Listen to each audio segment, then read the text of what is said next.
You need to be reminded that if you are led by the Spirit, you are not under the law. I'm just going to end with this thought.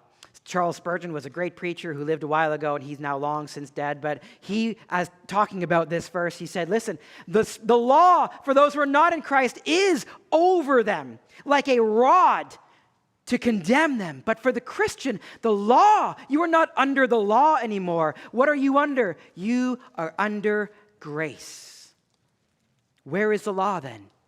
Well, the law is under you, as a road, as a path that you now can joyfully walk down in obedience to God for your joy and His glory. And that, church, is true freedom in Christ. It is not a license to sin.